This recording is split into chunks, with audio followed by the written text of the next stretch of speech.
حضور نبی کریم صلی اللہ علیہ وسلم نے اس امت کے لیے دعائیں مانگ مانگ کر اس امت کے لیے وہ چیزیں قبول کروا لی جو پہلی امتوں کے لیے نہیں ہوئی۔ پہلی امتیں ایک گناہ کرتی تھی، فوراً اللہ کا عذاب آ جاتا تھا، فوراً اللہ کا عذاب، پوری امت ہی تباہ کر دی جاتی تھی۔ لیکن اس امت پر ایسے نہیں ہوگا، اجتماعی طور پر ان پر عذاب نہیں آئے گا، اجتماعی طور پر ان پر دشمن مسلط نہیں کیے جائیں گے، اجتماعی طور پر یہ بیماریوں سے ہلاک نہیں کیے جائیں گے۔ پہلی امتوں کے لیے مال غنیمت کا استعمال کرنا، کھانا جائز نہیں تھا، اس امت کے لیے مال غنیمت کا استعمال کرنا بھی جائز۔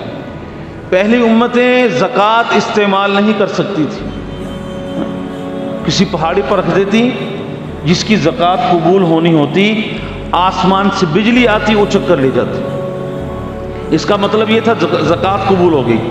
جس کے لیے آسمان سے بجلی آ کر نہ اچکتی، اس کا مطلب اس کی زکوٰۃ قبول نہ ہوئی۔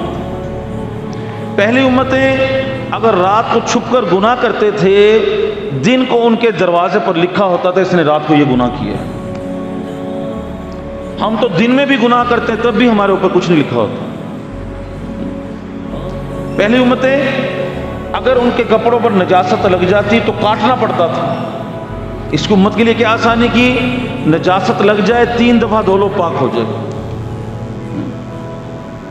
تو ایسی آسانیاں پہلی امتوں کے لیے صرف ایک جگہ مخصوص تھی، وہاں عبادت کر سکتے تھے، جبکہ اس امت کے لیے اللہ تعالیٰ نے پوری زمین کو مصلی بنا دیا۔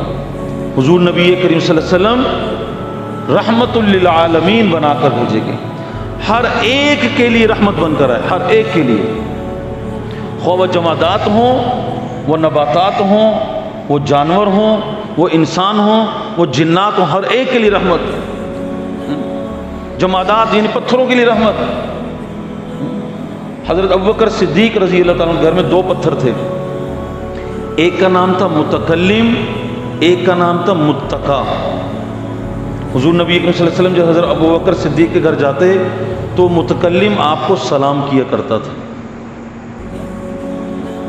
اور متقی وہ پتھر جس پر حضور نبی صلی اللہ علیہ وسلم ٹیک لگا کر بیٹھا کرتے تھے۔ ایک دفعہ صحابہ کے ساتھ حضور نبی صلی اللہ علیہ وسلم جا رہے سفر پر، تو راستے میں ایک پہاڑی کے پاس سے گزر ہوا، آپ نے فرمایا یہاں اس جگہ پر میں اس پتھر کو جانتا ہوں جو مجھے سلام کیا کرتا تھا۔ حضور نبی صلی اللہ علیہ وسلم کے ہاتھوں میں کنکر تھے، اور کنکر آپ کے ہاتھوں میں بول پڑے۔ ایک روایت میں آتا ہے ابو جہل کے ہاتھ میں کنکر تھے، اس نے کہا کہ یا رسول اللہ صلی اللہ علیہ وسلم اگر آپ یہ بتلا دیں میرے ہاتھوں میں کیا ہے تو میں کلمہ پڑھ لوں گا۔ تو پتھر بول پڑے اشہد ان لا الہ الا اللہ و اشہد ان محمد رسول اللہ، لیکن بدبخت تھا، کلمہ نہیں پڑھا۔ نباتات کے لیے رحمت۔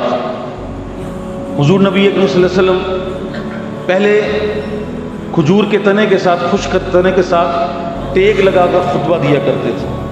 حضرت تمیم داری رضی اللہ تعالیٰ جب ایمان لے آئے تو انہوں نے آپ کے لیے ایک ممبر تیار کر دیا۔ جب حضور نبی صلی اللہ علیہ وسلم ممبر پر تشریف فرما ہوئے تو بچے کے رونے کی آواز آئی، صحابہ بڑے پریشان ہوئے، بچہ کہاں سے رو رہا ہے؟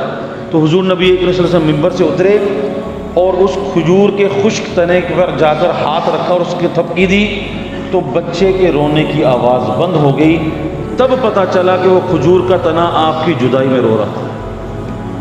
صحابہ فرماتے ہیں کہ ہم سفر پر حضور نبی کریم صلی اللہ علیہ وسلم کے ساتھ ہوتے تھے، حضور نبی کریم صلی اللہ علیہ وسلم قضائے حاجت کے لیے جہاں بیٹھتے تھے درخت اپنے پتوں کے ساتھ جھنڈ بنا لیتے تھے تاکہ آپ کے لیے پردہ ہو جائے۔